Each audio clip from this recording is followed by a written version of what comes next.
Hi Gary, I'm really excited about this interview because it is the first time I've been able to interview someone who has had to flee their home and become a refugee. And this person is a Seventh-day Adventist pastor, and this is Pastor Joseph Doot. And I am so happy that we can be together and you can share your story. It is an amazing story. Yes. When I met you and I heard that your story of how you had to flee, all these questions came to mind. And one of the first was, I was wondering, how do you decide when you're in a war zone? How do you decide when it's time to run away from your home? Thank you very much, sister.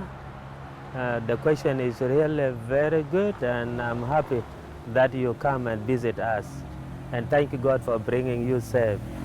Actually, when we found ourselves in the war zone, we just ran because the incident, the fighting happened, and then we ran away from home. So many of us ran away, and even they met after 3 days with children, wives, and the husbands.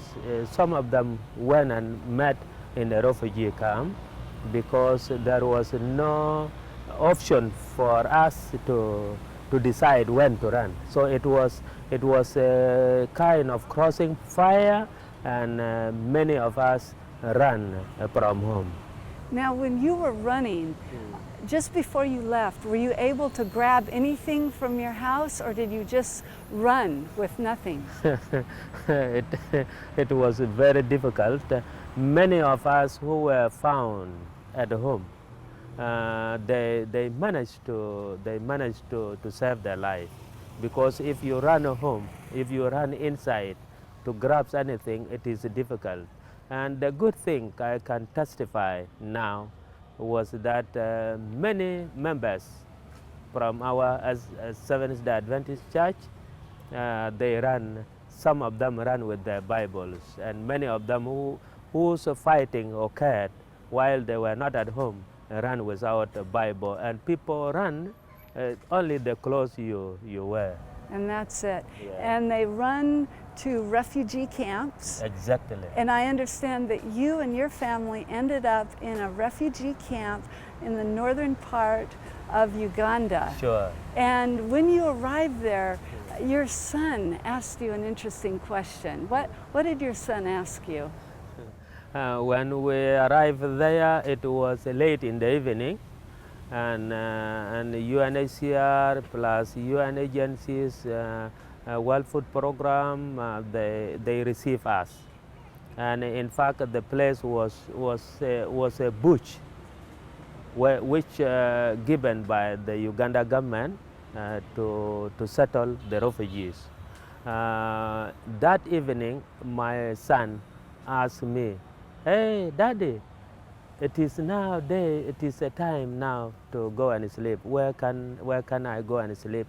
Then I say, "We are going to sleep under that tree." And he said, "That tree is not for us to sleep, that is for dog." And I say, "Son, let's hope that God will provide a shelter for us." And he went together with me, and we spent the night under that tree. And since that time, has God provided a shelter for you and your family? Sure. After 3 weeks, South Sudan field, which was Greater Equatoria by that time, led by Pastor Clement, they managed to send us some money, the crisis kind of money, to help us settle. And when we received that money, we made a small house for us to live with the children.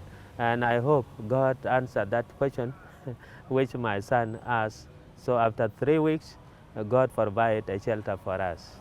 So are you still living in this shelter in the refugee camp? Sure, You are still there. sure, I'm still there. And what about the other people there? Have you found other Seventh-day Adventists living in the refugee camp? What the amazing things happened. We went there, and there was no church which was existing. Only few members they were existing there. So when we arrived, we started mobilizing ourselves. We say, as Jesus said to us, that you will hear wars and the rumors of the wars, and you do not need to get confused. So therefore we mobilize ourselves, and then we start working, we start preaching, we start advising and help others to come to Christ, because this is last days and the wars are happening.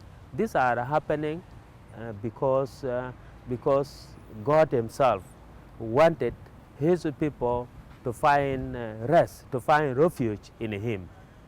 So on that very day, so we managed to mobilize ourselves, and the youth came up with a slogan, say, "Come, we meet Jesus. Come, we hide in Jesus." And that program of the youth, it really does a lot. So membership, when we reached there, we were not many, we were few. But now we managed to baptize 310. 310 baptisms in the refugee in the camp. refugees camp. Yes. That's wonderful. Thank you. I want to come back just briefly about the youth group. Okay. Now, I understand that this youth group is made up of young people from warring tribes. Exactly. How did that work? Aren't these young people usually fighting against each other? When the community saw the youth from Seventh-day Adventists, they are together, especially from these warring ethnic groups, Dinka and Nuer, they became happy, and they considered saying that this is the real church which can bring the good news to us. So many young people join us, and then we keep on moving, sharing the love of God, and then we forget this tribal conflict, tribal differences in the camp, and that is where our membership went to that extent. Thank you. Pastor Joseph, thank you. You are a true peacemaker. Thank you. We just praise the Lord for your work there in the refugee camp. God bless you. And we'll send it back to you now, Gary.